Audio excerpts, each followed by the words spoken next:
So we have two of the silliest financial decisions of all time. And this is just, of course, from TomFo because great account that you should follow. Been on the channel, very based, but Trump is considering the creation of 15-year car loans in addition to the 50-year mortgage. Now, That's uh, so cool. you What? guys remember how we voted for like deportations and like, I don't know, fiscal responsibility or reducing the deficit or something like that. Instead, it's like, or even to release the Epstein files, because I remember that was something, But instead, you get infinite usury. You get a 7% tax rate if you're interest rate if you're lucky on a car for 15 years, dude. That is what 180 months. 180 months. No, Yeah, thank but you. If you can't outright afford a vehicle, you probably shouldn't be buying it. I mean, listen, will this like on paper make some houses more accessible, quote unquote, right? Because your monthly payment will go down, but you'll pay twice as much, like literally double over that, 50-year period, which means you never own it. Yeah. You could This argue that with solves the property problem of taxes. BlackRock, guys. Come on. Well, no, you just pay infinite money to these guys, right? Because BlackRock, when they're buying up properties, they don't care about interest rates or loans. It's all funny money to them, anyways. It's fake But and to gay for us, them.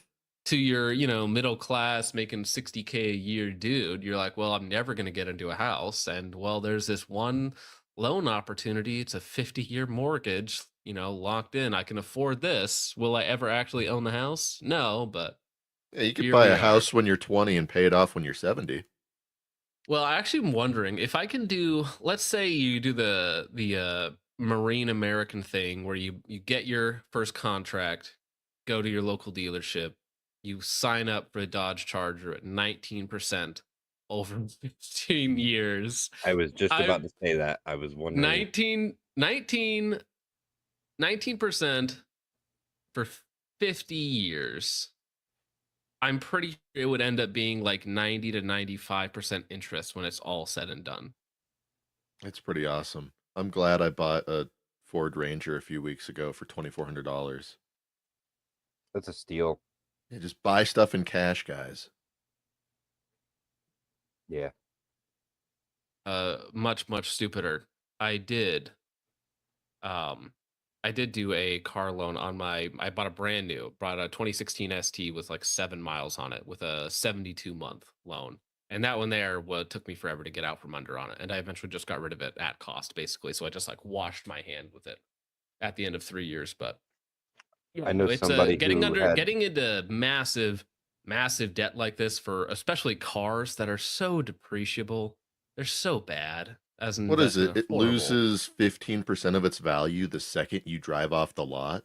I thought it was more. I thought it was like 30%, honestly. yeah, It might it's, be. And then it's like Because 50% in what, like the first year or two? at least it's not good. It's not It's good. And yeah, stupid. that's Guys, please just go on Facebook Marketplace and find a Buick LeSabre, a 1995 Buick LeSabre, and just buy that.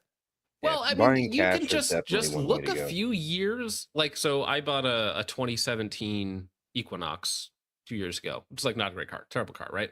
But I bought it for so cheap, I don't care, right? If it breaks, guess what? I just go buy another one.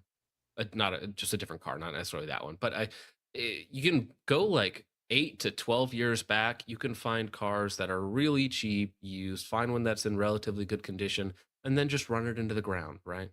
Just do it that way. You don't need to buying a new car, horrible idea. Unless you're making $250,000 a year, then you can do what you want, right? Who cares at that point?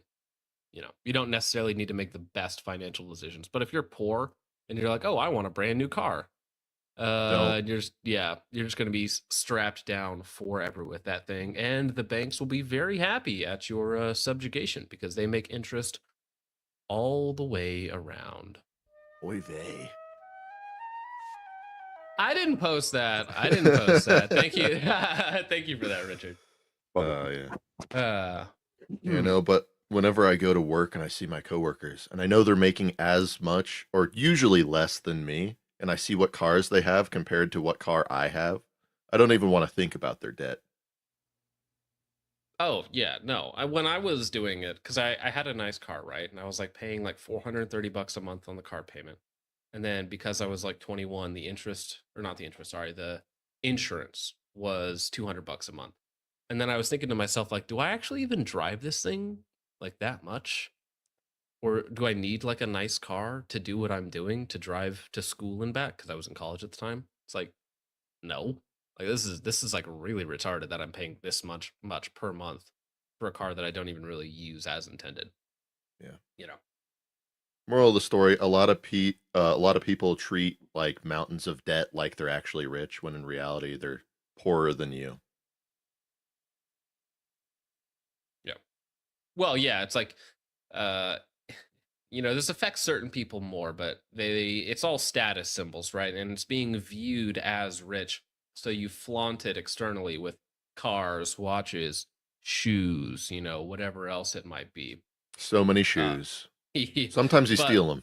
well, sometimes the looting after a flood or after a natural disaster, and they're just looting the shoe store for some reason. They got to survive. Got to survive. Maybe there's bread in those speakers. The bread in those sneakers. Yeah. They Yeah. stuffed it on the inside.